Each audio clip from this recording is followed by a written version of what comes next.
Esse trabalho é um trabalho desenvolvido dentro da licenciatura em Português e Literaturas da UERJ, particularmente dentro do estágio 5 de Língua Portuguesa e Literatura Brasileira, que é uma disciplina do CAP, na Colégio de Aplicação da UERJ, onde professores do CAP, que também são professores da universidade, que dão disciplinas para a gente, e são professores das crianças do Colégio de Aplicação, eles orientam, né, para a gente justamente se apropriar das ferramentas, né, e da dinâmica, né, do trabalho em sala de aula dentro daquilo que é realizado no CAP da UERJ. E aí, nesse caso, o que eu vou propor aqui foi desenvolvido dentro de uma turma de terceiro ano do ensino médio, uma turma com cerca de 17 alunos, pelo menos nesse dia, né? Tinha 17 alunos. E é assim, aquela prova final do estágio, né? Onde você elabora uma aula e tem que apresentar um trabalho para defender a sua proposta de aula, né? Então, esse trabalho foi feito com o objetivo de proporcionar uma experiência de aprendizagem significativa sobre coesão textual, que era o tema, né, daquele momento, né, dentro da sequência da turma, né, da escola. Eu estava, né, seguindo o que a professora regente tinha planejado e assim a discussão que o trabalho procura trazer, né, é sobre a atitude etnocêntrica que está presente na origem da gramática, né, quando surge a gramática como um saber, e como que a difusão desse saber está muito imbricado, está muito comprometida com o projeto colonial europeu, né, e com todas as consequências, né, desse projeto. E aí, o que eu proponho, né, é usar a escrita criativa como base para a educação linguística, e, com isso, colocar estudantes como protagonistas do processo de aprendizagem, né, do seu próprio processo. Uma coisa inicial, que inclusive estava na própria bibliografia da disciplina, né, é pensar um pouco que a gente já tem muitos diagnósticos ótimos, assim, desde os anos 80, pelo menos, no Brasil, sobre o ensino de português, né, ensino de língua materna nas escolas, e que essa produção, hoje já é uma produção clássica, né? Tem muitas pessoas importantes aí, né? Vanderlei Geraldi, Ciro Pocente, Carlos Alberto Faraco, Celso Pedro Luft, Maria da Graça Costa Val, Marcos Banho, né? E, apesar disso, a gente vê na, na, na prática, né, majoritária, ainda hoje, pouco reflexo disso na maneira como as aulas e o ensino, né, é realizado. Então, assim, eu comecei a buscar uma bibliografia complementar, né, para fazer essa discussão, mas partindo desse diagnóstico que me parece que ainda é um diagnóstico bastante contemporâneo, bastante atual, mas que eu acho que a gente precisa levantar outras problemáticas além dessas que já foram levantadas aí desde os anos 80, né? Então, para começar a levantar essas outras problemáticas, eu destaco aqui o trabalho do Pagotto, né, do Emílio Pagotto, que ele tem um artigo de 98 que ele mostra, a partir da discussão sobre os pronomes, né, aquela velha história, né, sobre a posição dos clíticos, né, dos pronomes em relação ao verbo, né, dentro da frase, o quanto que, mesmo quando a gente não tinha, do ponto de vista formal, uma posição política definida, né, uma política linguística explícita para português padrão no Brasil e também para o ensino, né? Mesmo nesse contexto em que isso não estava nomeado, não estava sendo abordado explicitamente, já tem uma orientação que segue como referência de norma o padrão de Portugal, né? E que isso se perpetua com algumas inserções pontuais de usos brasileiros, né? Mas se perpetua até os dias de hoje, né?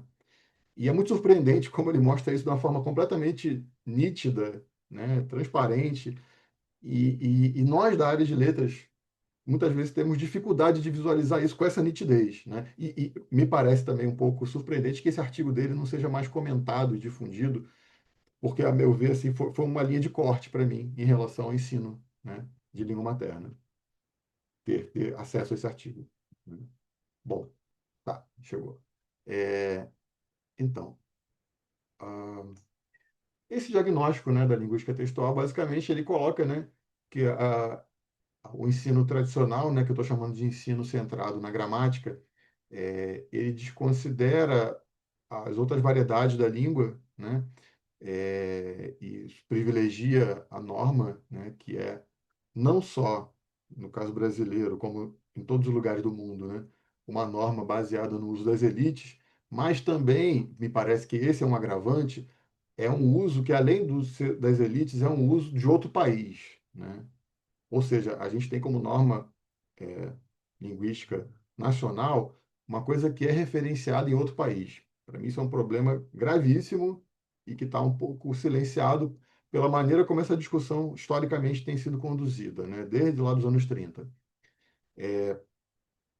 Então, isso gera extrema insegurança linguística para a maioria das pessoas. Isso é uma coisa que eu confirmei na pesquisa depois que eu fiz, né, na UFSM, nesse pós-doutorado, e que as pessoas acreditam que elas não sabem falar português, apesar de elas falarem, né? E a escola perpetua esse tipo de representação e, com isso, acaba naturalizando, né, e legitimando processos de exclusão social que não são apenas linguísticos, mas que têm a sua face linguística muito bem delimitada, né? E que, nesse sentido, eu sempre defendo bastante o que a gente chama assim de normativismo, purismo, na verdade é racismo, né?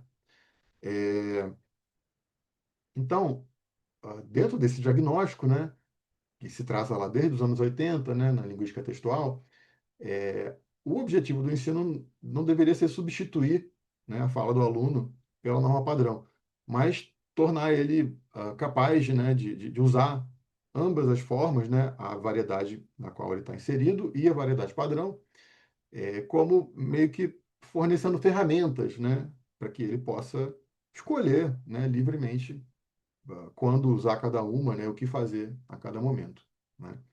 Então, dessa perspectiva, eu trago aqui uma coisa muito interessante, né, que é uma metáfora que o Marco Ibanho coloca no Preconceito Linguístico, né, o clássico livro dele, de que quando a gente estuda da forma como a gente está acostumado a estudar, né, na escola, é como se você ficasse estudando o funcionamento do motor para chegar como resultado em dirigir o carro, e uma coisa não tem nada a ver com a outra, né? A, assim, a ideia que está de fundo nessa metáfora é a de que a gente tem um ensino que é fundamentalmente teórico e aculturador, né, com cânones literários, que sempre toda a gramática, né, desde a antiguidade grega, toda a gramática ela tem como base de referência de norma aquilo que é considerado, num determinado momento da história, né, como o bom uso da língua, o cânone literário da língua, né? Isso, né, dentro do Ocidente, né, na história do Ocidente, está normalmente associado ao colonialismo, né? Então, é, a proposta, né, que o Banho traz, e que outros também, né, vão nessa mesma linha, né, o Luft, né, o Pocente, é de que a gente trabalhe com um ensino procedimental, né, com uma perspectiva de ensino de práticas, como se faz para aprender música, como se faz para aprender costura, né? Professor, Oi? faltam 10 minutos para a apresentação do senhor. Tá, obrigado.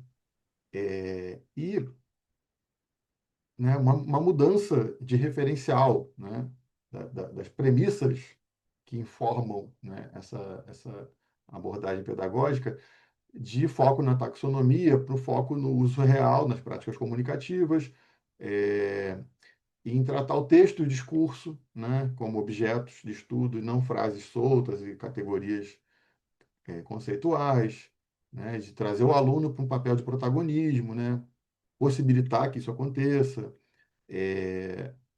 E, com isso, né, a gente migrar de um saber sobre a língua para um saber a língua, né? E aí, logicamente, né, a gente tem aí como barreiras para que isso possa acontecer efetivamente, né, todo o processo de precarização, né, que como o Paulo Freire já falava há muito tempo, né, é um projeto, né, não são problemas acidentais, são problemas que são sustentados historicamente por uma inércia, né, de hegemonia social. E com isso o professor, né, em geral, ele tem pouca prática, né, pouca possibilidade de se apropriar de ferramentas conceituais e práticas na licenciatura. Tem uma situação precária profissional também, muitas horas de trabalho, e isso acaba favorecendo a reprodução daquilo que o próprio professor teve enquanto aluno, né? Então, isso, vamos dizer assim, acaba produzindo um efeito involuntário de reprodução, né? Porque mesmo que as pessoas queiram fazer diferente, elas não estão devidamente instrumentalizadas para que isso não aconteça, né? Para que a reprodução não aconteça. Então, com base na proposta da linguística aplicada indisciplinar ou linguística aplicada crítica, né? Aí depende do autor, né? O Rajagopalan vai pegar mais como crítica, Moita Lopes e o pessoal dele mais como indisciplinar, né? Eu trago essa reflexão adicional de ordem epistemológica, primeiramente, né? De que aí o que está na base é uma confusão entre o fenômeno e a teoria que descreve o fenômeno, né? Porque, né, como já o Luft, né, já falava desde 85, né, a criança na escola já sabe a língua, né, ela não tem isso reconhecido pelo paradigma de ensino, né. Então,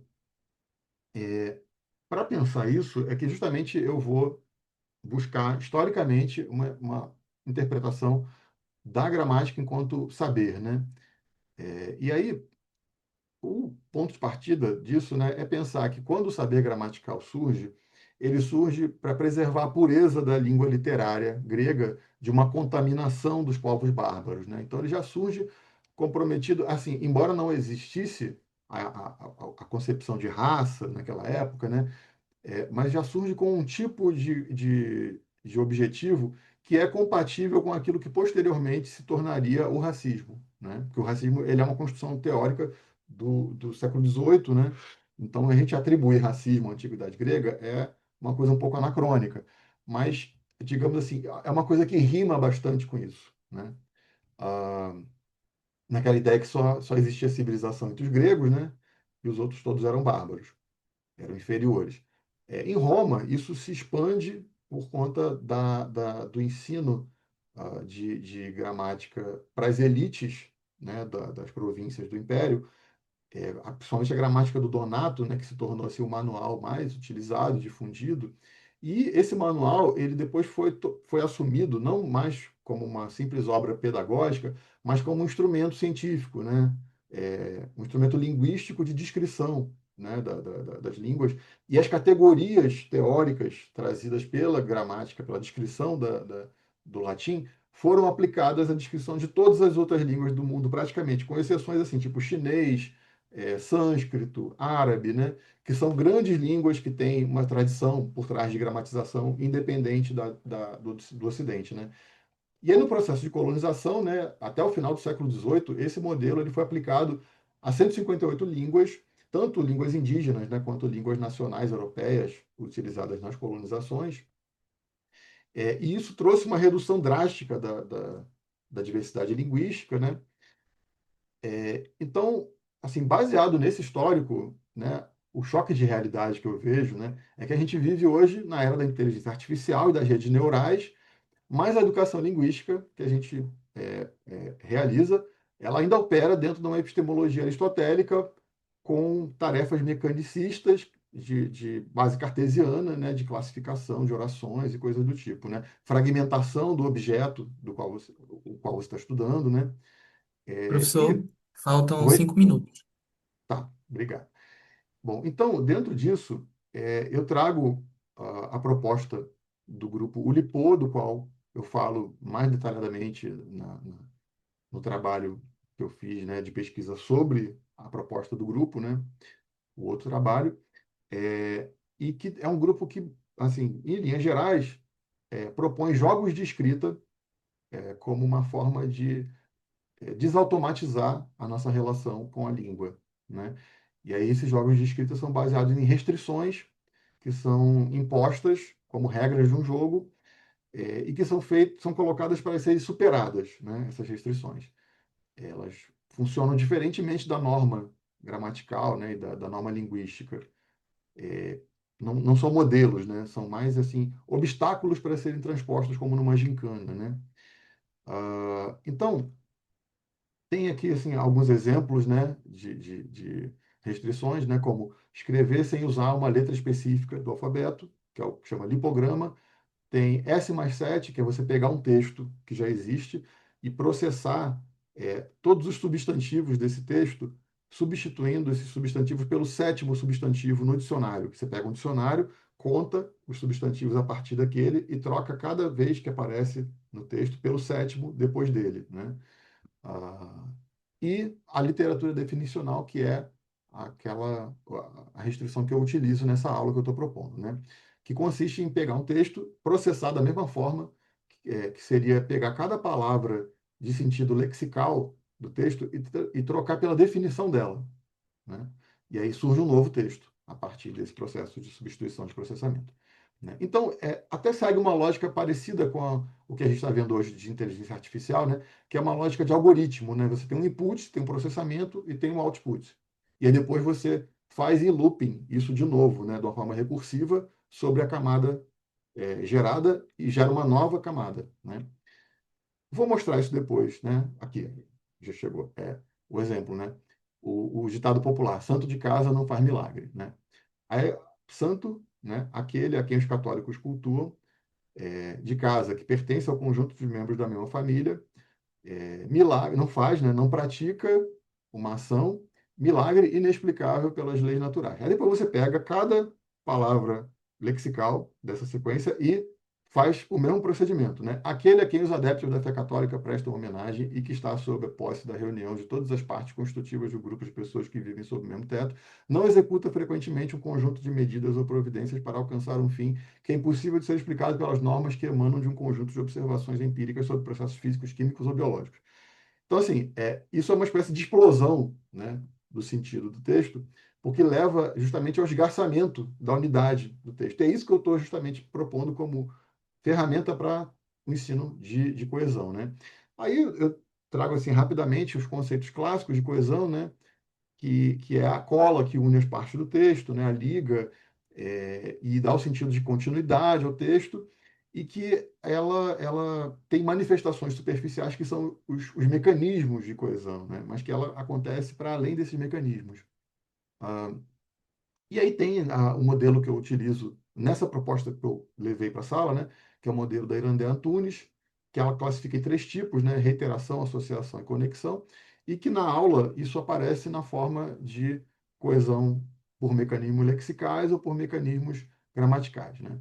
Então a aula, assim, falando da forma sintética, né? Ela tem a primeira etapa, é, ela começa com uma conversa sobre ligações de spam, que isso tem a ver com o primeiro texto, né? Que é uma tirinha do André Dahmer, e ela começa com uma conversa sobre, né, as ligações de spam, de marketing, né, como que isso é invasivo e inadequado, né?